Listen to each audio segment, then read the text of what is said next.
What's up, everyone, and welcome to another Bitcoin market update, where you can find out where Bitcoin might be moving next and learn technical analysis in the process. Let's start off here with Bitcoin on the weekly time frame. So right now you can see on this weekly candle we're currently pushing down. If we break the weekly low, and this is how here's a good indication of how you can read price. When you're looking at the price moving up, which is what we're doing right here, because we set our low right here and now we pushed up in this weekly candle.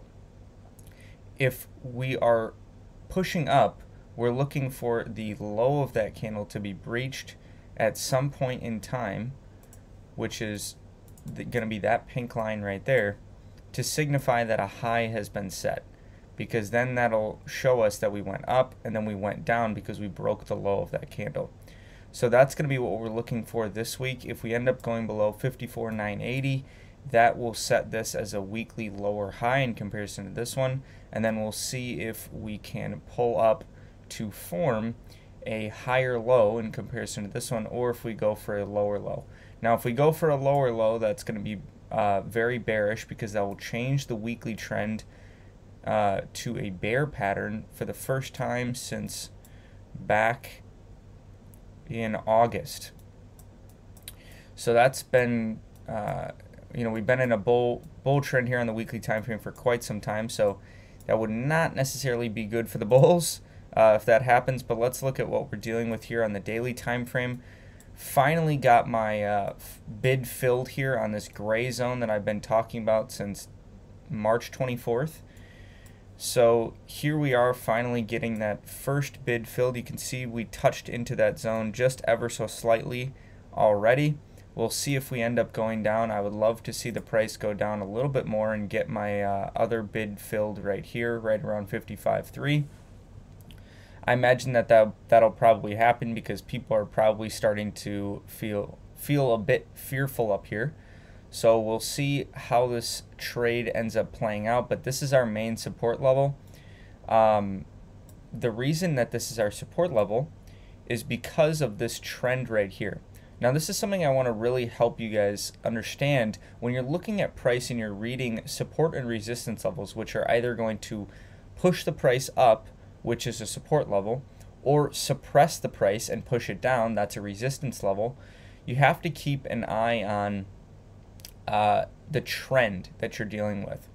So in this case right here, what we have is we have this trend where we have our our high, low, lower high in comparison to this one. So that's telling us that the bullish momentum on this rise in price is weaker than this rise in price that set the initial high, and then a lower low, telling us that the bears are in control. The bears have pushed us to a new lower low.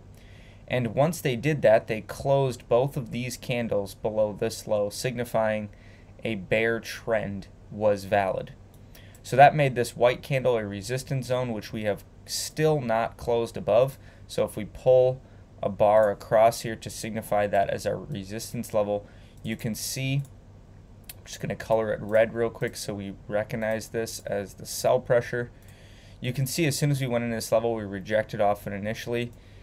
We formed a low right here though. When we were coming down in price, we formed a low because we broke the high of this candle right here. So that makes this a low. So what that tells us then is we're continuing the pattern. We have a high, low, lower high, and then lower low with two candle closes below this low once again. So then once we see that, that's like, okay, we're continuing the bear trend down, meaning that where people were buying right here, the white candle where people were buying, that should be resistance on a retest right here. And the reason for that is because when people were buying right here, the trend continued. So they probably realized right here, oh no, like we need to exit our positions if we come back to the level where I bought. But the price did not reflect that right here. And when you have a scenario like this where you know this is a valid resistance level, but the price pushes right through it and closes above it like it did right here, we just pushed right through it, then when you come back to that level, that should act as a very strong support level in this case. So that is why I like to long this level. I have a bid here as well as a bid on the daily pivot level right here, which is right around 55.3.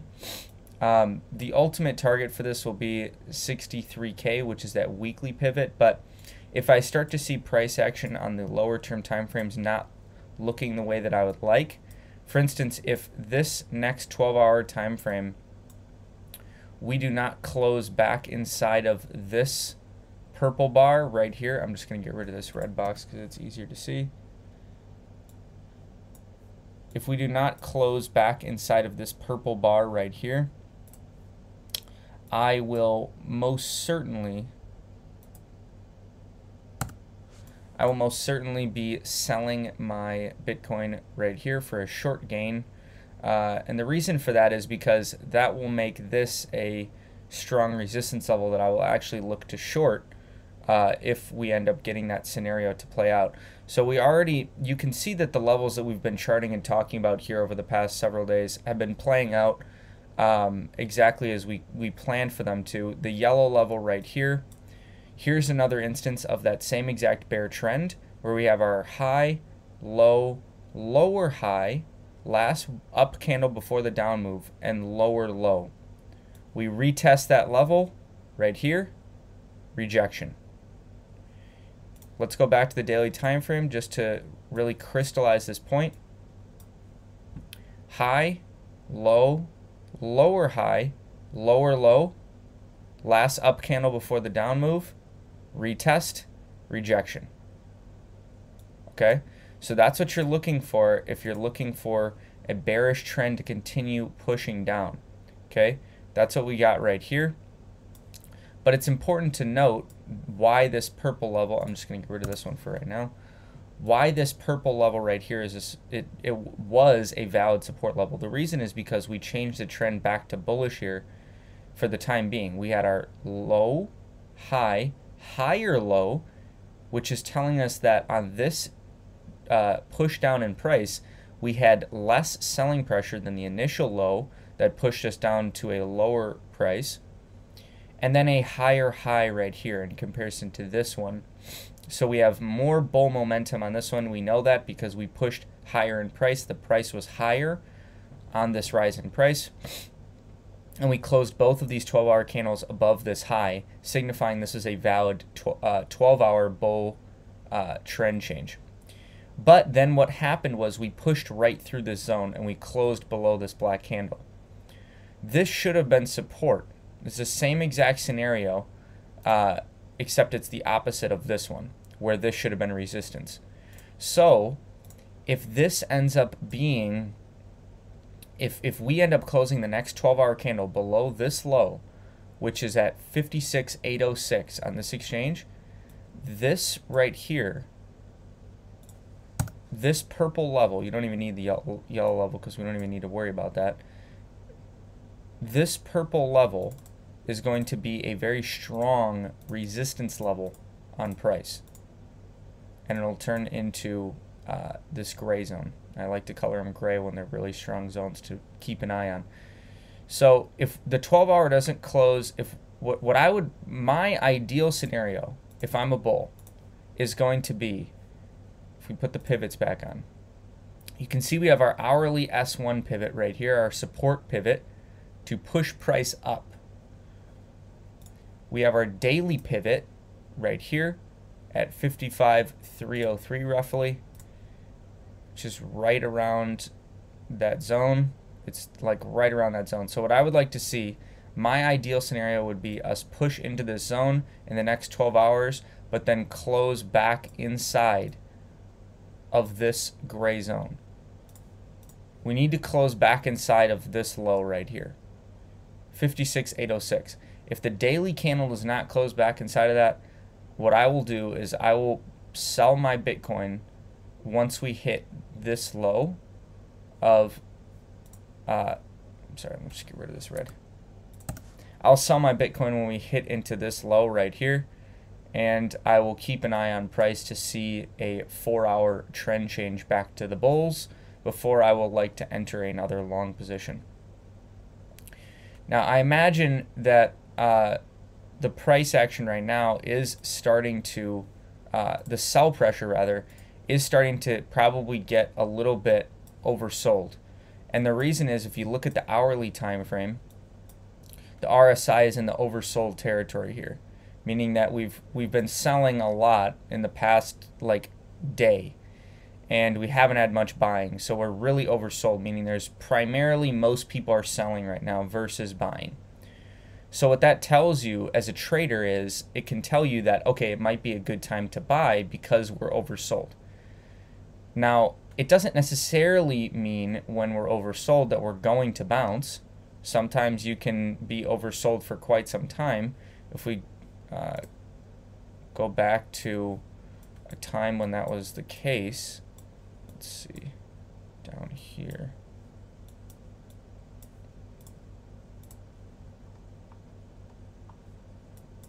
Where are we at here? Okay. So, if you just buy as soon as the price gets oversold, you might end up getting taken out of the position. You can see right here, we were oversold on this candle right here. But then we went much lower than that in the subsequent hourly candles. So if you're playing with like a tight stop loss or something like that, you need to keep that in mind. At least that would be my recommendation. But like I said, none of this is financial advice. It's all for educational purposes only. But keep it in mind when you're looking at the hourly time frame that just because we're oversold doesn't mean we can't continue to go lower. So, but what I would like to see, since we've had many black candles in a row here, is one more black candle to go into my bids, which is all I care about, which is like right around this zone, and then go back, close back inside of this gray zone, like we talked about. Let's go to the 4-hour time frame. Look at the next level to keep an eye on. If we get oversold on the 4-hour time frame, I like this trade even more in terms of for a bounce, because whenever we got oversold on the 4-hour time frame right here on this candle. Subsequent nice rally right there. Let's look at the last other one. Here's one right here. 4-hour oversold on this candle. Nice rally right here. So when you get oversold on the 4-hour time frame when you're in a bull trend, a lot of people are usually using that as a signal to buy.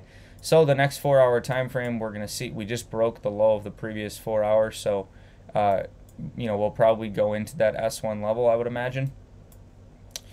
And the main resistance level that we are going to look for on the 4-hour time frame is this black candle right here, back on April 4th. So this is going to be our resistance zone if we close the next 4-hour candle below it, which I would say is very likely. So that's going to be our main resistance level. And the reason for that is because it's just, we're looking at the trends. Every time we're looking at the trend and we're establishing, are we in a bull trend or bear trend, and where is the support or resistance for that trend? So the reason this is a support zone is because we have a 4-hour bull trend right here, and this is the last time people were selling before the rise in price where we closed above. So we have our low, high, higher low, higher high right here. 3 candle closes above this high. We come back into the zone and wick below it, but just to grab the stop losses below this low, which are you know, the whales needed that to push the price up to here. We didn't close below it though, so it still held as a valid support level. We pushed up, we came down, but then what happened here? Well, what happened was we had the price push into it again, held as support, price push into it again, held as support, broke below it. So this is 1, 2, 3 tests of this support zone before we broke below it. So now if we come back and retest this zone, this is what we would call a support or resistance flip zone, because it is flipping from a support zone into a resistance zone. And so this is going to be, if you were to play this zone as a short opportunity, and you were saying, I would like to short this because I think the price is going to reject off of it, the way you could go about doing that is use your short position tool right here. You can click onto there, pull your stop loss to the top of that area. It's a very tight stop loss, very good trade like setup. I like small stop losses because if you use the position size calculation, you'll be able to enter, if you're using margin, with a far larger position size than you would be able to if the stop loss was farther away. But the stop loss in this case would be very, very close. And then you could target, you know, wherever you want to target. You could target the gray zone, you could target lower than the gray zone, whatever you want. But this is how you would use it. And if you don't know how to use the long and short position tool, I will put a link to that up above so you can check that out. And check it out. It's a useful tutorial video where we talk about how to use that. It saves you time as a trader and an investor by not having to do these manual calculations. If you don't know how to calculate your position size, I will also put a video link to our virtual event where we talked about position sizing and how to do that, because it is a very valuable thing to understand as a trader or investor, because you don't want to just be buying or selling with just some random amount of your portfolio and just saying, I'm buying with $1,000 just because. You want to make sure you're managing your risk, and one of the ways you manage your risk intelligently is by using the position sizing calculation. So you know, I want to risk 1% of my portfolio, and based on where my stop loss is, this is exactly how much I can buy in with and still only risk 1%. So check that out as well. So those are the main levels to watch here on Bitcoin. I hope that was helpful for you. If you like this video, please give it a like. We really appreciate that. Subscribe for future educational content around cryptocurrency and blockchain technology. And until next time, onward and upward.